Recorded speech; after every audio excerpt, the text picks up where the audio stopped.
It began in the middle of tax season, which somehow felt fitting. Numbers had always been the language I trusted most. They were clear, exact, incapable of betrayal. Until the day my parents sat across from me at their kitchen table and said they were broke. My mother's eyes glistened like she wanted me to believe she was ashamed, while my father kept folding a napkin in half, over and over, like he was balancing an invisible ledger. I was 34, married to Ethan, a man whose heart was failing faster than his optimism could keep up. His surgery would cost $162,000. Insurance would cover only 60%. I had $68,000 saved in a separate account, money I had built quietly over years of small raises and skipped vacations. It wasn't enough, but it was something. When I asked my parents if they could help with the remaining balance, they sighed like I had asked for something shameful. My father said it was impossible. My mother said the market had ruined them. I believed them because that was what daughters do. We signed the hospital forms anyway. I spent nights calculating loan options, pretending control. I learned how easily fear could feel like arithmetic.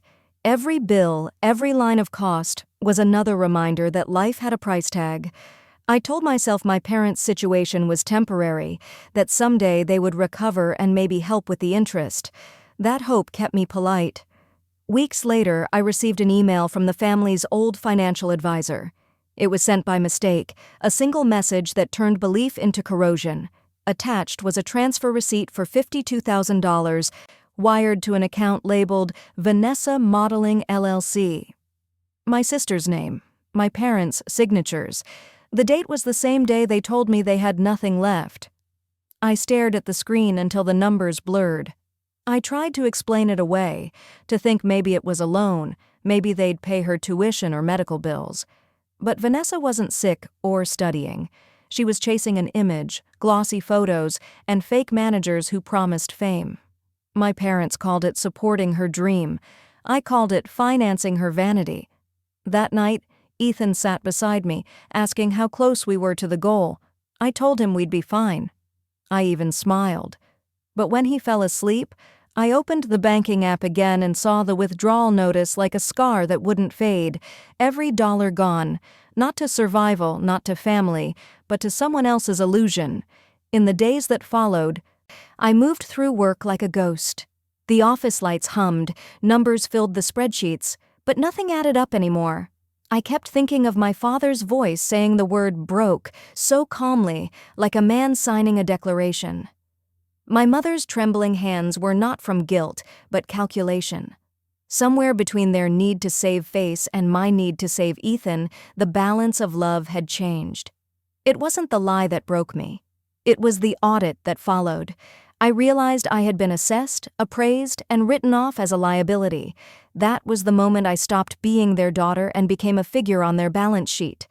Love had turned transactional, and I was the cost they were willing to write off. The hospital room smelled of antiseptic and metal. Machines hummed with a kind of mercy that felt borrowed. Ethan tried to joke with the nurse, still pretending that optimism could keep his heart beating. But I could see it in the color of his lips, the shallow breaths, the way his fingers tightened around the blanket as if holding on to time.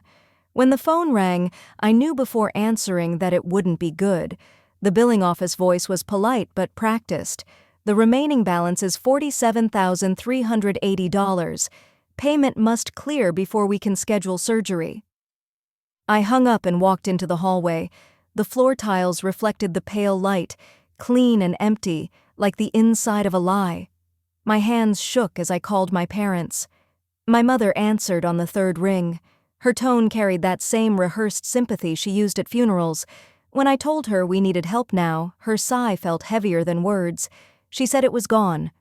All of it, and that I shouldn't make this ugly, as if desperation were vanity, as if love had a limit printed in fine ink. I went back into the room and sat beside Ethan. He looked peaceful, trusting, unaware of the numbers deciding his life.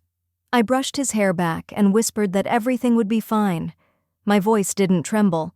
When he closed his eyes, I stayed awake through the night, counting breaths instead of seconds.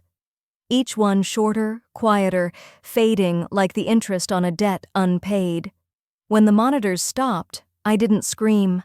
I stared at the light above his bed and felt something inside me calcify.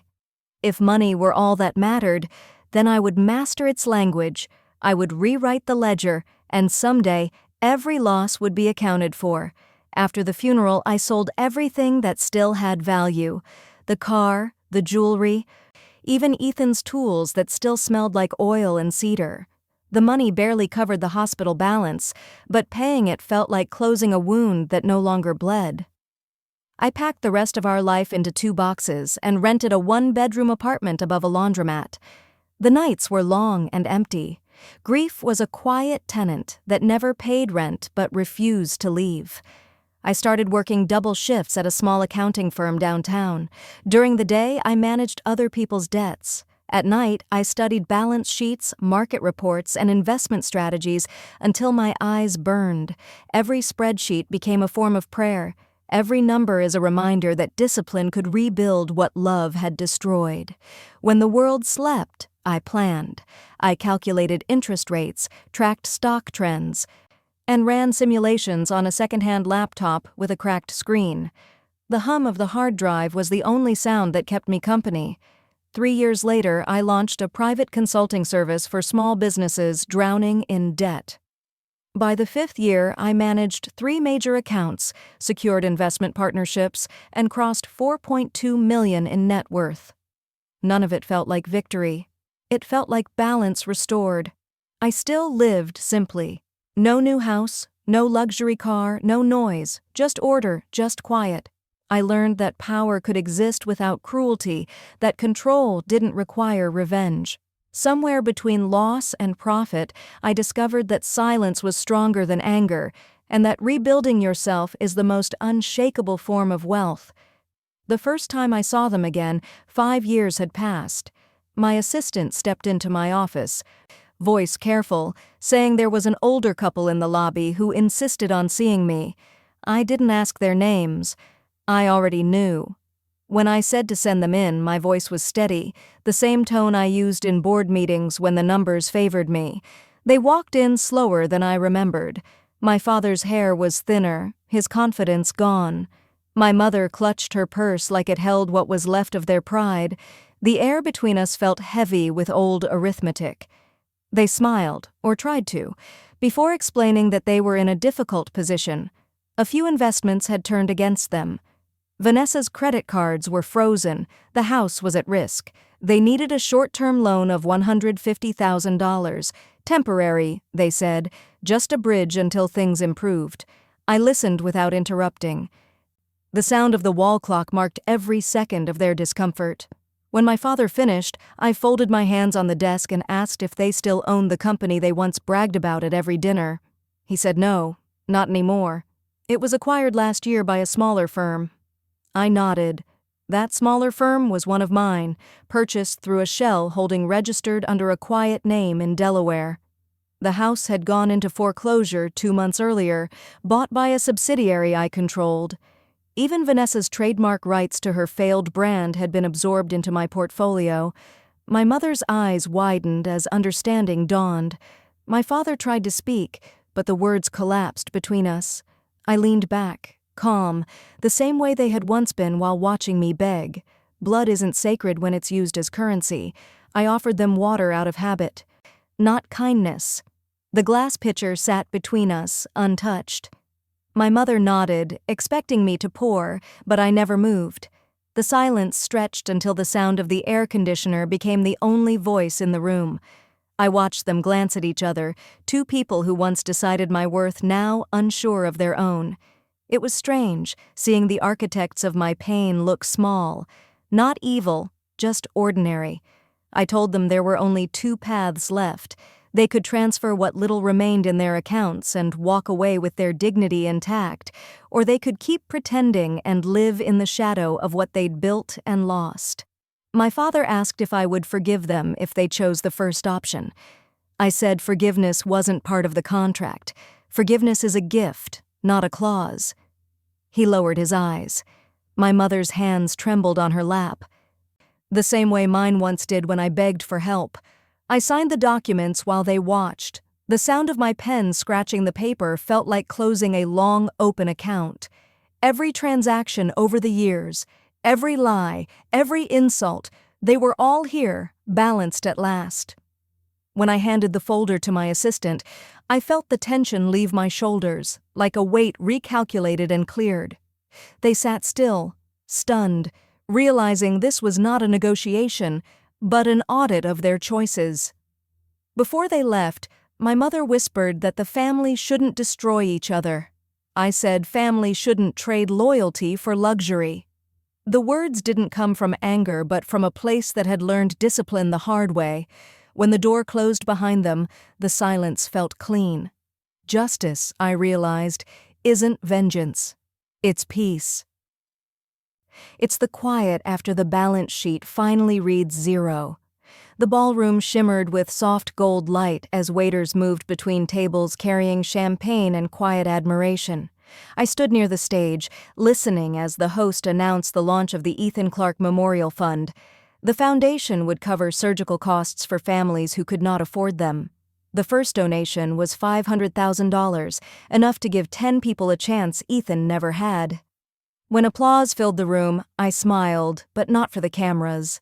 It was for him, for the life that taught me strength without bitterness. Across the hall, I noticed them sitting near the back. My parents.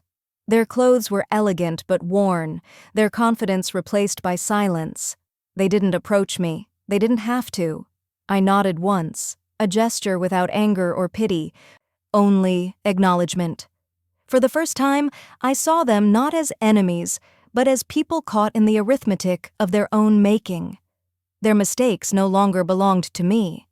I had paid my debt and released theirs. Later, I stepped out onto the balcony. The city stretched wide below, windows glowing like a field of quiet lanterns. Each light reminded me of something I had rebuilt inside myself. Wealth, success, recognition, they were numbers, fleeting and small compared to the calm that lived in my chest. Revenge had given me control, but integrity gave me freedom. The balance was restored, not on paper, but in spirit. And for the first time in years, I felt whole. If you've ever been betrayed by the people you trusted most, remember that dignity isn't something they can take from you. It waits quietly beneath the pain, ready to rise when you decide to stand again. Justice isn't loud. It's the calm that follows when you choose truth over anger. Hold your peace, guard your worth, and if you believe in stories that remind us that integrity still matters, stay with me. Subscribe for more stories of strength, justice, and quiet redemption.